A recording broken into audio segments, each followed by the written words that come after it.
Am I audible? Today we are going to discuss methods of partial waves.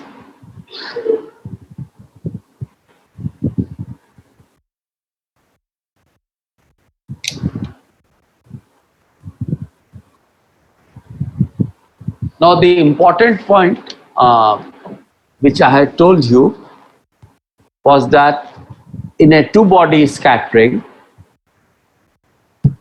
say if I am talking about elastic scattering, A plus B going to A plus B, we assume that A and B are moving in a common potential and the potential is spherically symmetric and it has got a finite range.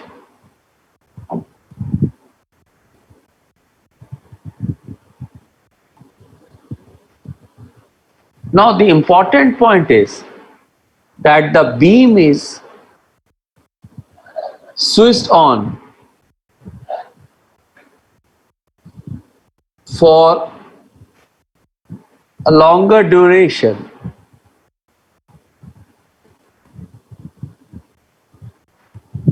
as compared to the time of interaction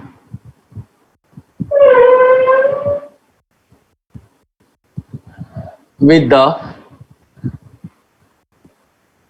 interaction potential VR.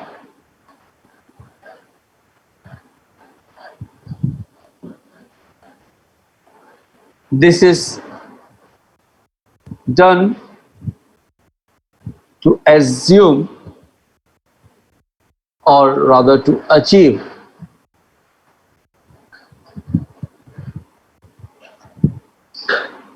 a steady state. That is why you can use time independent Schrodinger equation.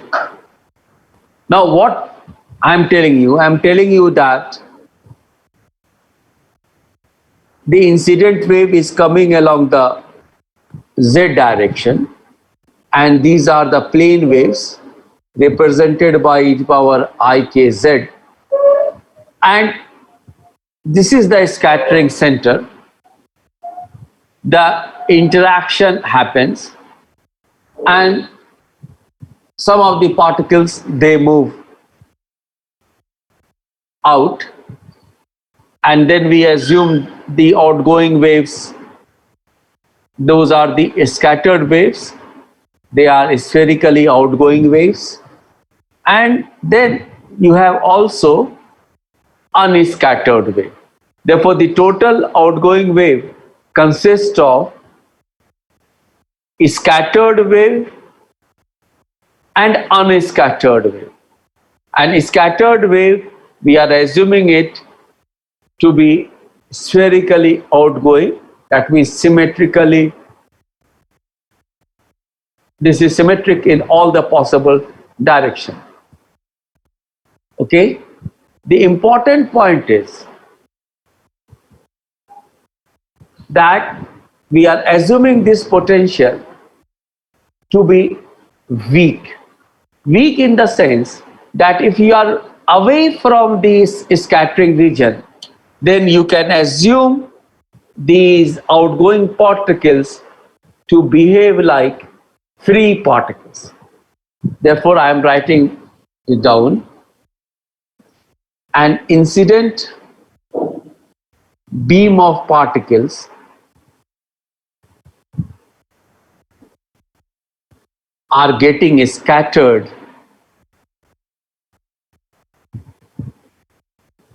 due to the presence of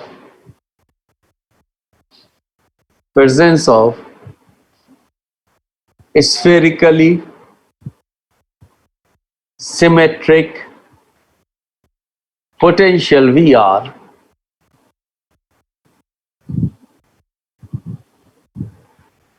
this potential has got a finite range.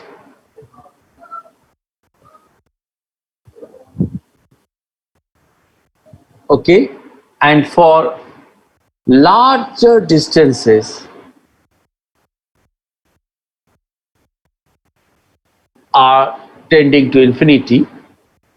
See, the important point is that this scattering center would be of the size of angstrom or of the size of a Fermi, and we are observing at a distance. My detector is placed here at a distance of a few meters. Therefore, these few meters we treat it to be almost at a distance of infinity in comparison to the size of the scattering center, or in comparison to the range of the potential.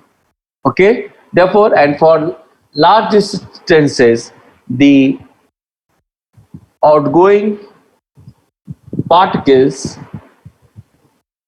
behave like free particles.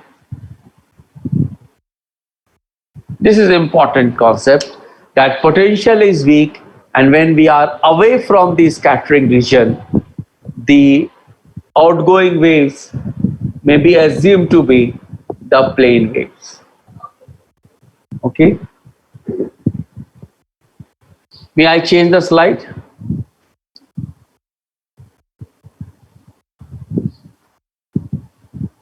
Yes, sir. Yes, Yes, sir. sir. Okay. Okay. Now, we have been taught that any particle can be described by a wave packet.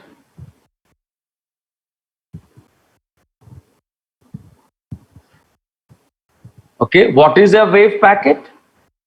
This is a short burst, or you can say envelope, of localized wave action that travels as one unit. Okay, but here, instead of particle, we are describing the scattering of a plane wave.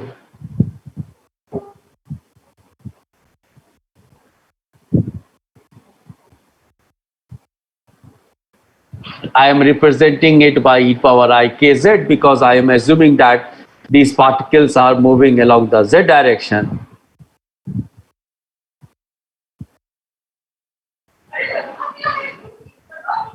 Because here the wave packets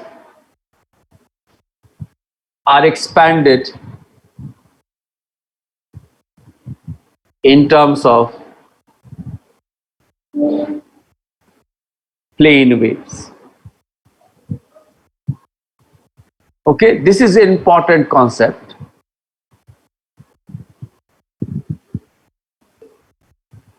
And in the case of spherically symmetric potential,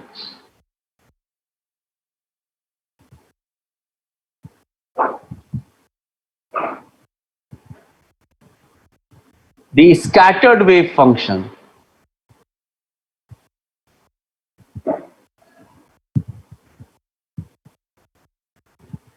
may be expanded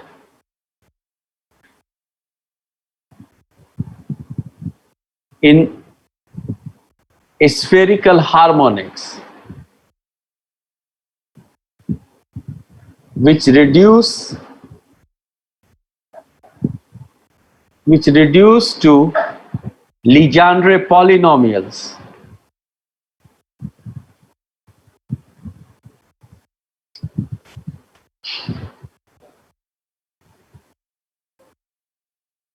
Which reduce to Legendre polynomials because of the azimuthal symmetry. Because when there is no phi dependence, we have seen that spherical harmonics, instead of getting contribution from associated Legendre polynomial, it gets contribution only from the Legendre polynomial, and the scattered wave can be represented by r equal to 0 to infinity ULR by R PL cosine theta, where PL cosine theta is nothing but the Legendre polynomial, and this we will obtain in the class. Okay, first I am describing what is the spirit of learning partial wave analysis. Okay, can I change the slide? Yes, sir. Okay, now we shall see that the incoming beam, which is taken to be of the form of plane wave of wave number k, can be decomposed into partial waves using the plane wave expansion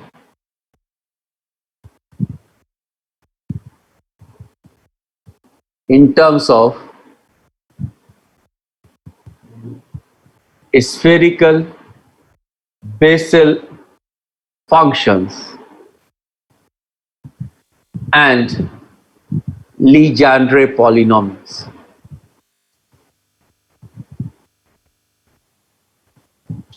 That means I will write psi incident R as a plane wave for ikz, which is nothing but e power ikr cos theta, or I will write this as L equal to 0 to infinity AL JLKR spherical Bessel function y L0 theta, and this I will write it as L equal to 0 to infinity 2L plus 1 I to the power L JLKR PL cosine theta. This will be the representation of incident wave in terms of spherical Bessel function and the Legendre polynomial. Okay, therefore our task would be first to obtain this expression, that why an incident wave can be represented in terms of the superposition of the angular momentum states. Yes, is there any question? No. Now the important point is, for a spherically symmetric potential,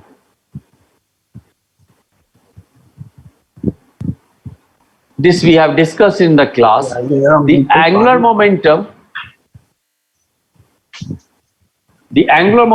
of the particle will be conserved. Meaning by that, it will have the same angular momentum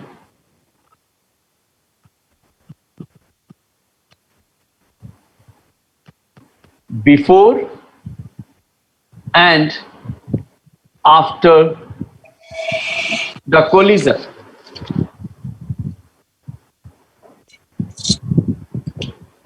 Okay, because the potential is spherically symmetric. This is what I had told you also while describing quadrupole moment, that deviation from sphericity implies that there are the presence of higher angular momentum states, and that leads to a finite quadrupole moment. Now, in general, what happens that in this partial wave analysis, we express the wave function as a superposition of many angular momentum states. In the methods of partial wave analysis, in this method, we express the wave function as a superposition of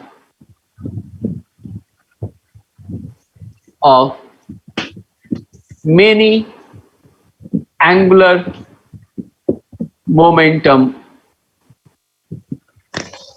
components. The question arises, why we take into account many angular momentum components? The answer to that is, in quantum mechanics, if we choose the particle to have a well-defined momentum, then its position becomes indeterministic. And when the position becomes indeterministic, that gives rise to angular momentum which are not unique. And therefore, the wave function can be expanded as a superposition of many angular momentum components. Okay? Therefore, our task will be first to obtain incident wave in terms of a spherical Bessel function and Legendre polynomial. And then our next task would be to obtain the expression for the scattered wave function and in terms of ULR upon R PL cosine theta. And then when I have the expression for incident wave function, I have this expression for the scattered wave function. Now, once we have the scattered wave function, then from here we would be able to obtain the scattering amplitude. This scattering amplitude would be known as partial wave amplitude because it will depend upon the angular momentum states. And once we will have that partial wave amplitude, then from here we would be able to get the expression for the scattering cross section. Therefore, the first task is to write psi incident in terms of twice L plus 1 JLKR PL cosine theta. Then the next is to write it as ULR by R, ULR by R PL cosine theta, and from here we have to obtain the scattering amplitude, and from the scattering amplitude we have to obtain the scattering cross section. And since this we are writing as a sum of all angular momentum states, therefore this will also be sum of all angular momentum states. Therefore, the scattering cross section, when we will evaluate, this will also consist of the superposition of various angular momentum components. And that we will see that sigma will get contribution from L equal to 0 partial wave, L equal to 1 partial wave, L equal to 2 partial waves, etc. And since the potential is weak, therefore we will say that the contribution from higher partial waves would be very, very small. Therefore, we will limit ourselves to a few partial waves. And this is the limitation of partial wave analysis, that in principle your L can go from 0 to infinity, but in practice, it is not possible to sum over all the partial waves. Therefore, that would be required many angular momentum states when the potential will be very strong. Now, since our potential has got a finite range, our potential is weak, therefore we will confine ourselves to a few angular momentum states, and we will evaluate the cross section for L equal to 0, 1 and at the most 2 partial waves, and we will see that the net contribution will be almost 99% of the experimentally observed cross section. Is it clear what is our spirit, what we want to do? Yes, sir. Okay. This introduction was important before we start doing mathematics, and that is why I had told you to join the class well in time. Okay? Because mathematics you can always do, but it's important to understand why we are doing it. Okay? Now you see, we will start with time independent Schrodinger equation, because what I have told you that we are producing beam continuously for a longer duration of time while the interaction time is very small, and this is deliberately done to achieve a steady state, that means a time independent state.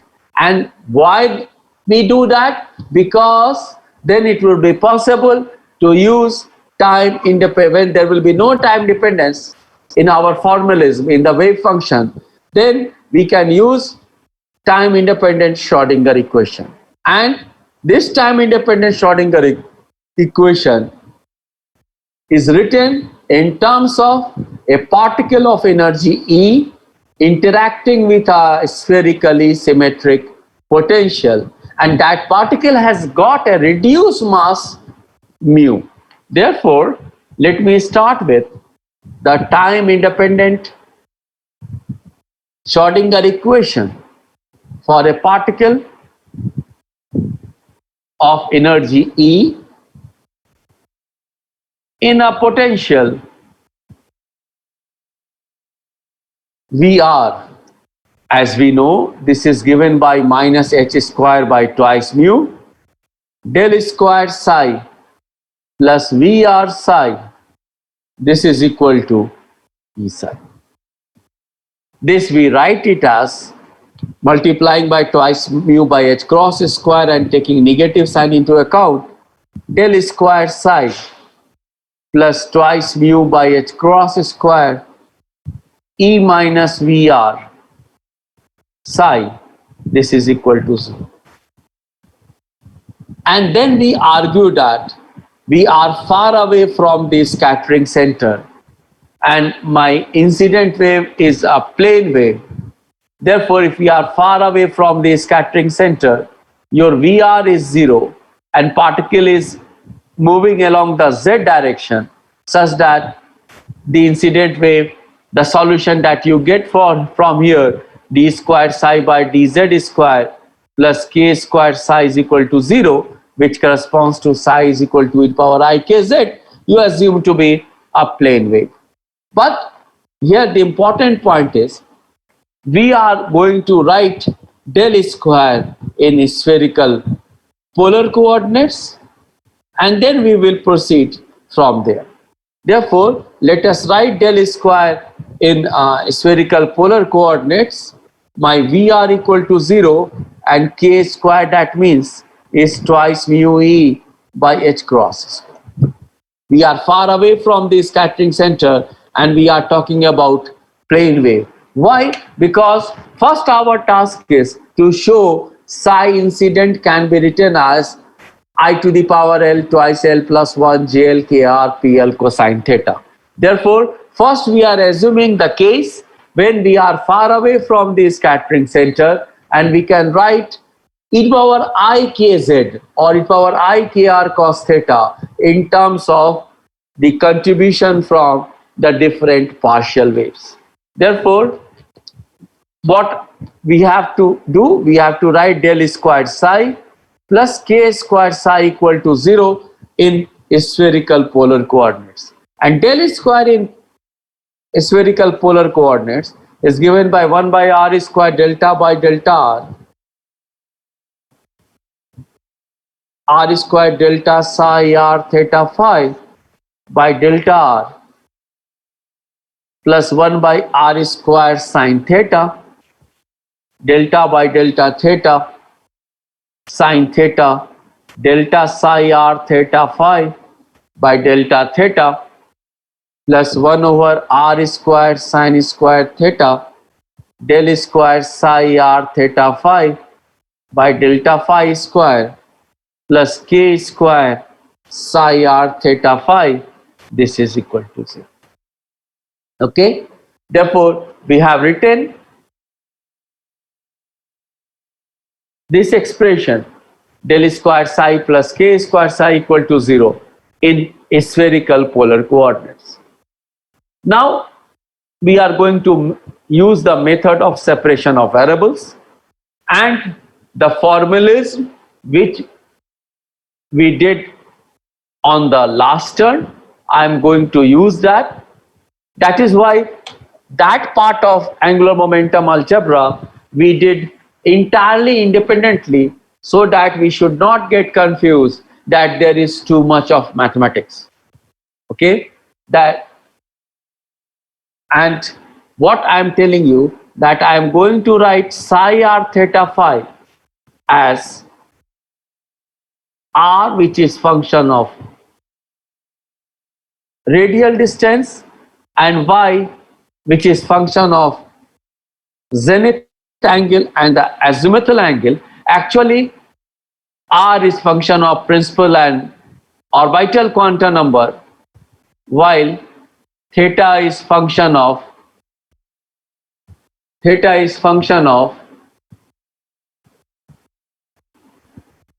orbital and there, which we call it azimuthal quantum number, and m. Okay.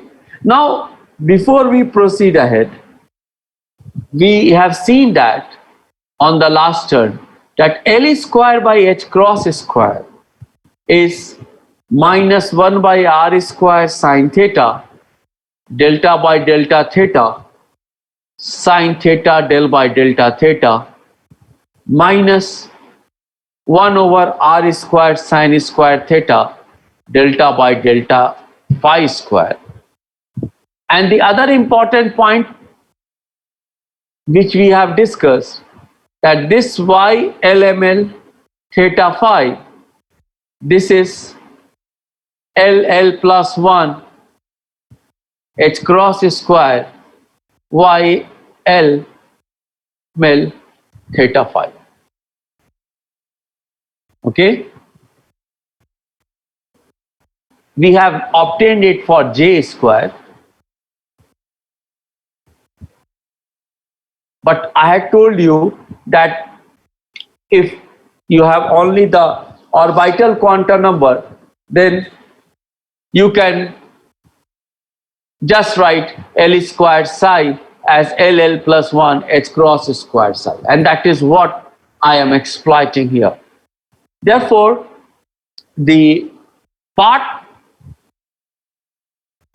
of psi which I wrote as RR plus y theta phi, when I will put that, what expression I am getting, one expression that we have seen is that solely depends upon theta and phi, and the other expression that solely depends upon the radial distance r, and that is function of this capital R. Therefore, we have an expression for capital R as d square r by dr square plus 2 by r dr by dr plus k square minus LL plus 1 by h cross square r this is equal to 0. Okay.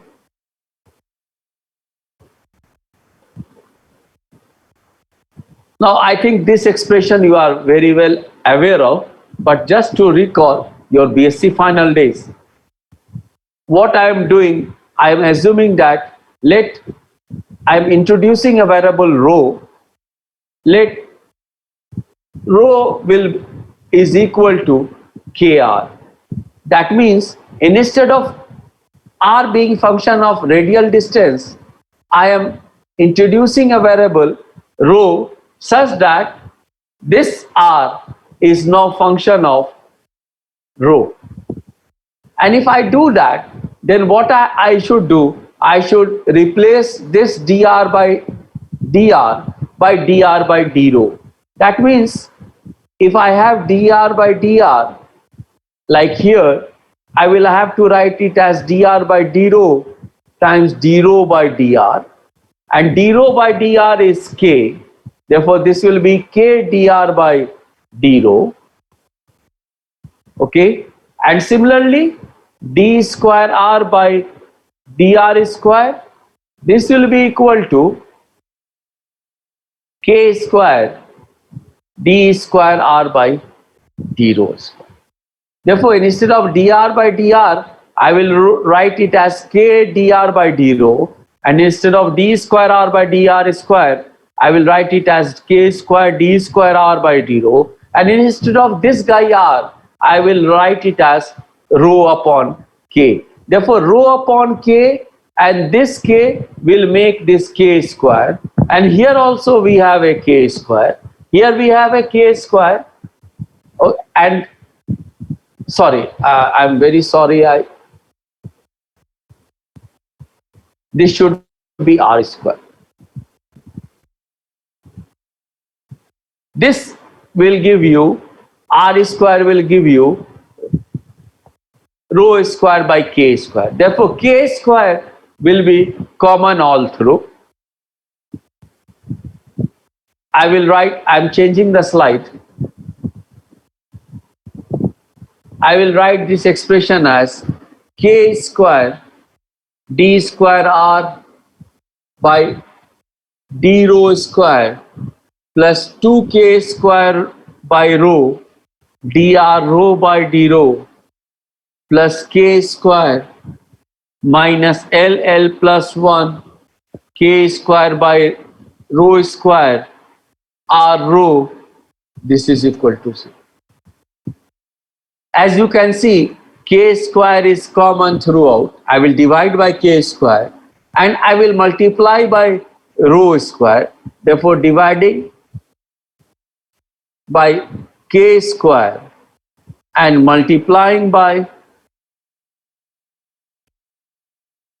rho square, what we get is rho square d square r rho by d rho square plus twice rho dr rho by d rho plus rho square minus ll plus 1 r rho, this is equal to 0.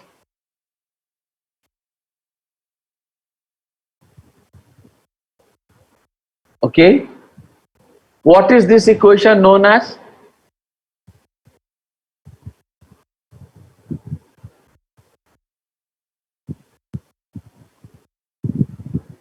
Anybody?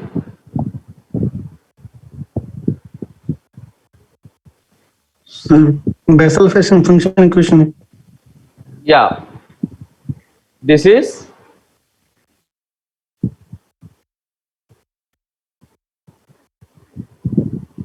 others. What is this known as?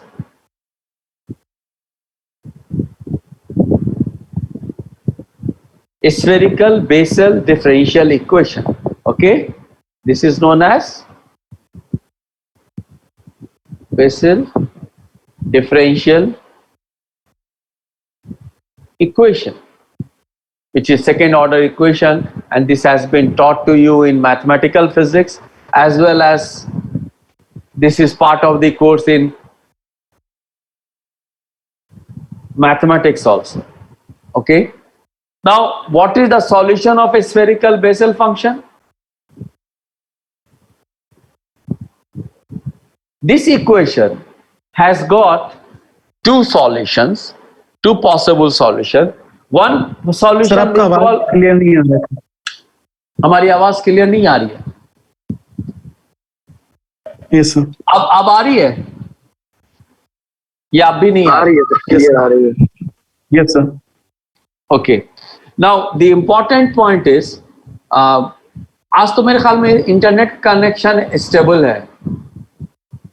Yes, sir. ये दूसरी बात है कि within a few seconds we have to re-log in. But the important point which I was telling you, that this is a spherical Bessel differential equation which has got two possible solutions. One solution we call it by the name spherical Bessel function, and the other solution we call it by the name spherical Newman function. Therefore, you have a spherical Bessel function and you have a spherical Newman function. Now, both are the possible solutions. Therefore, what one should do? One should take a linear combination of a spherical Bessel function and a spherical Newman function. But what we are going to see that a spherical Newman function cannot be considered here to be the solution of differential equation. Although mathematics department is telling us that you should consider a linear combination of a spherical Bessel function and a spherical Newman function, but physics is forcing us to drop the second solution, that is the spherical Newman function. And the reason for that is, we will see, just let the time over you, that in principle the mathematics department will tell you that this expression is a Bessel differential equation, and this will have two possible solutions. One is J L rho and another is eta L rho. This is known as spherical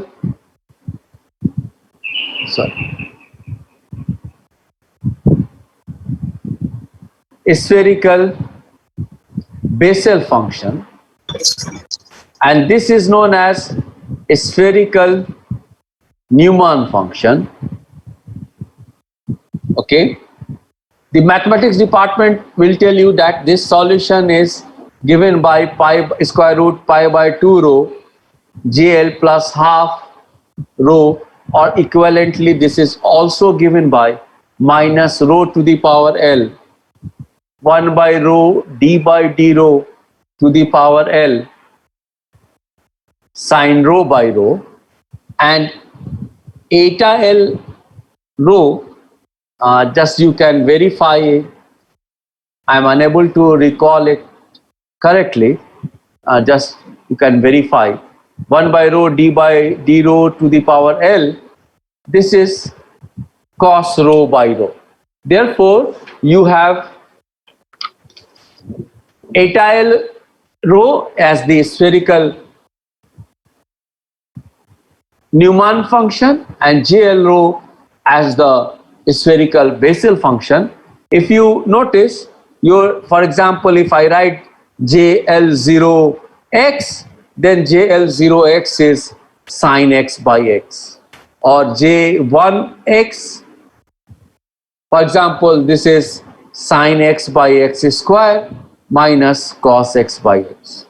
Similarly, eta 0x is minus cos x by x, and eta 1x is minus cos x by x square minus sin x by x. Okay, therefore these are the first few Bessel's function that you know. But the important point is, what you notice, you have something like sin x by x and you have cos x by x. Now, if your rho is small, if rho is small, then if this is small, then I can expand sine rho by rho, or I can expand cos rho by rho. Okay, therefore for small values of rho, you can expand sine and cosine function, and if you expand this sine and cosine function, what you will realize that JL rho can be written in the form twice L times L factorial upon twice L plus 1 factorial rho to the power L, while eta L rho is written as minus twice L factorial upon 2 to the power L L factorial upon rho to the power L plus 1. This is an important catch, that when your rho is small, your JL rho can be written in this form and eta L rho can be written in this form. Okay, and when for large values of L, values of rho, you can write JL rho as 1 by rho sine rho minus L pi by 2, and eta L rho as minus 1 by rho cos rho minus L pi. Okay, now see, the important catch is I am taking two limits, one when rho is small and two when my rho is very large. Okay, these are the cases where my rho is very large, and this is the case when my rho is very small, and we can expand sine and cosine function. Now, why I have taken these two limits? Just to convince you that when this rho is nothing but kr, and k is a constant quantity because that is related to the energy of the particle. That means if and k is a fixed quantity, that means then if I am varying my rho, that means I am varying my r. And if I am talking about very low value of rho, that means we are talking about very low value of r. And if I am talking about a small value of r, that means I am talking about the region which is very close by the scattering center. A region which is very close by the scattering center, because r is the distance from the scattering center. When my r is small, okay, and in principle at the scattering center, what will be the value of r? At the scattering center, what will be the value of r? 0. 0. And that means rho is 0. And when rho is 0, you can directly see that eta becomes infinite. Eta becomes indeterministic. While in principle, we talk about the scattering center and we talk about the region nearby the scattering center. Okay, therefore when in physics or in the realistic case, when r can be 0, which would imply rho can be 0, which would in turn imply eta L becoming indeterministic. Now if eta L is indeterministic, that cannot be a possible physical solution. Therefore, the important point what I am telling you, that mathematics department people will tell you that this JL rho plus beta L, eta L rho should be a possible solution for spherical Bessel differential equation. But to us, since if R tends to 0, we are talking about the center of the scattering region or the region which is very close by, this eta L blows up, and that means this cannot be a physical solution. And that is why I always tell in the class that we treat mathematics to be our slave. According to our convenience, we accept the solution. Okay, although we take all the solutions which are provided by mathematics department, all the differential equation solutions have been done by them. But the important point where when the physics interpretation is done, we are free to drop the terms. Okay, and here conveniently we have dropped the term eta L kr. Okay, this is nothing but eta L kr, and which is blowing up. Therefore, if I write my psi, which is function of r theta phi, we have seen that from theta phi we have the solution of spherical harmonics, and from R we have the solution as JLKR. Therefore, I should write something like this, because till now I have not talked about the normalization constant. Okay. Therefore, the important point is my psi is written in terms of spherical Bessel function and spherical harmonics. Now see, again that L is square had the solution as YLM theta phi. Then what we are going to convince ourselves, okay, that solution, that equation which had theta phi, we accept that the solution would be YLM theta phi. But since my potential is only R dependent, it has got only radial dependence, and therefore there will be no phi dependence in the solution. And when there is no phi dependence in the solution, then that means for all practical purpose, actually we should take m equal to 0. As soon as you take m equal to 0, then I will tell you that now since this YLM theta phi had PLM cosine theta, this we have seen in the last class, e power im phi, and there is no m dependence, this will be 1, and this is PL0 cosine theta, and this associated Legendre polynomial with m equal to 0 is the same as the Legendre polynomial.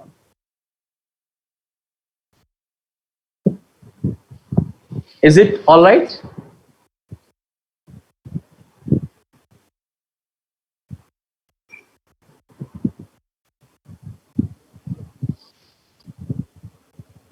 Therefore, in spherical polar coordinates,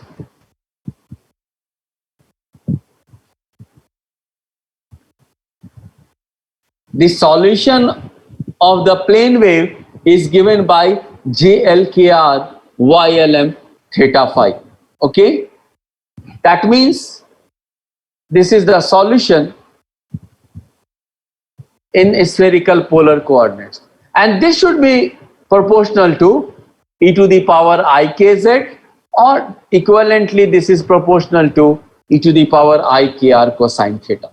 Okay, this implies that when see we have L repeated index, that means we are talking about sum over L, and for each L we know that this m goes from minus L to plus L.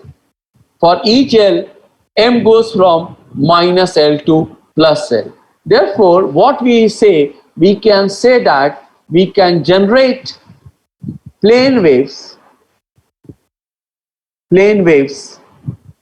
from a linear combination of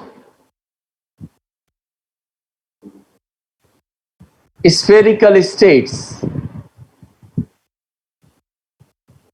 having the same momentum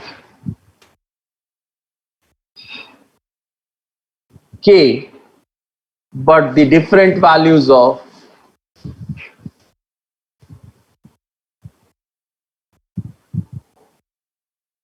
L and M, such that e to the power ikz or e power ikr cosine theta, or in general I can write it as e to the power ik dot r, because this was for our convenience that we were choosing it to be along the z direction. This is L equal to 0 to infinity, M equal to minus L to plus L, ALM. Now this guy is the expansion coefficient. This we will determine what is the value of this expansion coefficient, JLKR. To start with, I will keep YLM theta phi, and then I will drop with this condition that if the beam is moving along the z direction and there is no phi dependence, that you can directly see. Therefore, to start with, you can say that, okay, if I have e to the power ik dot r, then my solution will have YLM theta phi, spherical harmonics. But when I will tell you that my k is moving along z direction, then what we are going to get is the following expression.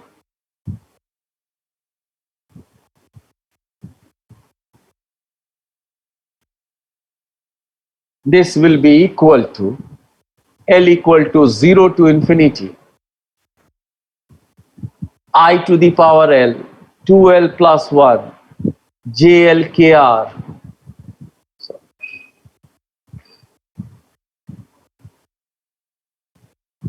JLKR PL cosine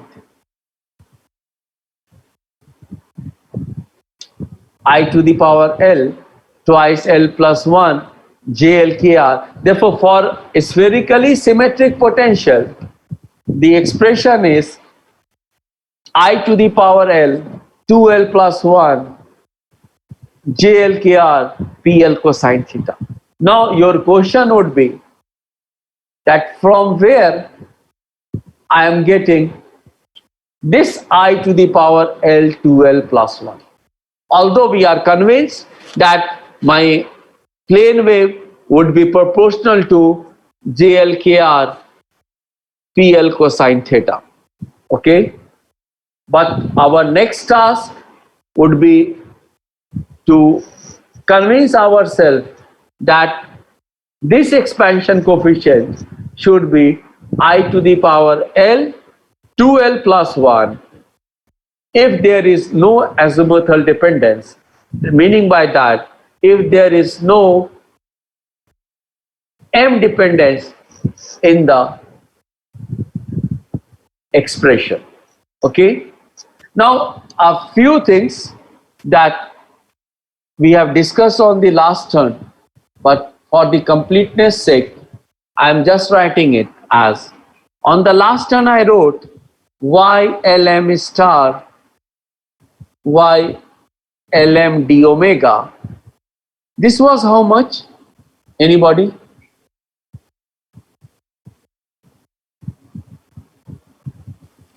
Delta L, L dash, M, delta M, M dash. But there is no L dash M dash, that means this is 1. Yes, sir. Okay. Orthogonality property. From the orthogonality property. Okay.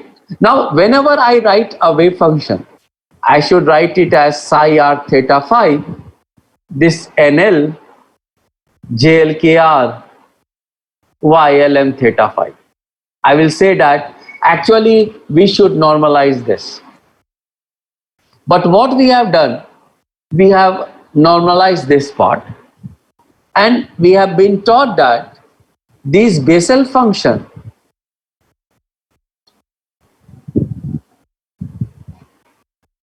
obey the following orthogonality relation.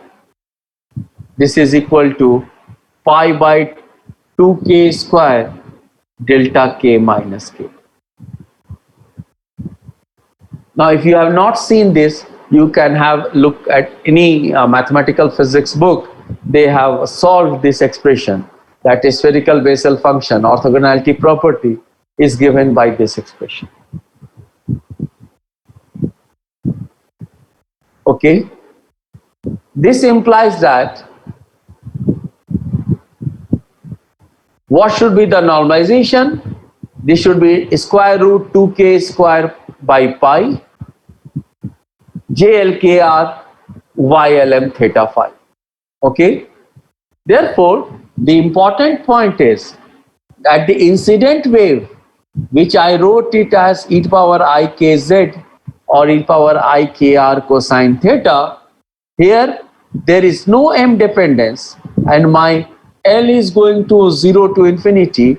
Instead of ALM, I am just writing it as AL because this is AL0, and in short I am simply writing it as AL, and instead of psi LM that one should write, I am simply writing it as psi L0.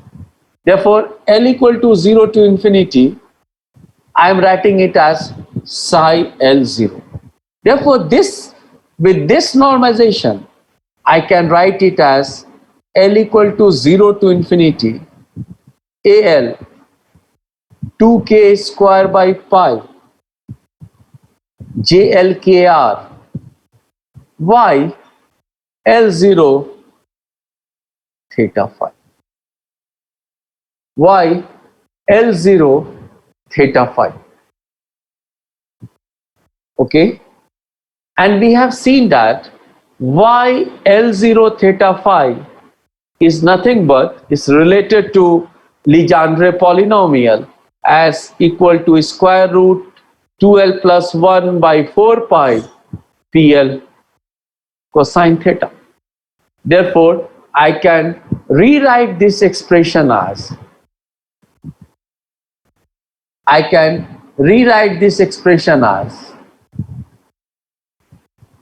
psi incident. This is equal to 2k square by pi L equal to 0 to infinity AL 2l plus 1 upon 4 pi JLKR PL cosine theta.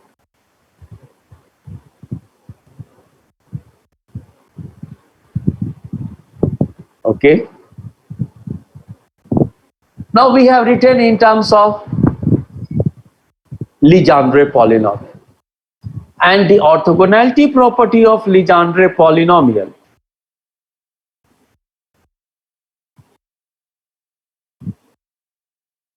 tells us that 0 to pi PL cosine theta PL prime cosine theta sine theta d theta is equal to 2 upon 2l plus 1 delta LL prime. This is the orthogonality property of what? This is the orthogonality property of Legendre polynomial. Legendre polynomial. Okay. Now that means we have everything at our disposal. Okay. Now what we will do in the next class, that we will I am stopping here because you have to just go through these steps before I proceed ahead to check whether all the orthogonality property we have written for the Bessel function, for the Legendre polynomial, and the other quantities, they are correct or not. And then from here, tomorrow 11 it will be all right for you? Or we should start sir. at 9? 11 is all right? Yes, sir. फिर आप लोग WhatsApp पे discuss करना शुरू करते हैं, है ना? So if it is all right, we will start at 11 tomorrow. Okay? And Yes, sir. I will proceed from this place. Okay? Let's stop. I will start tomorrow from this.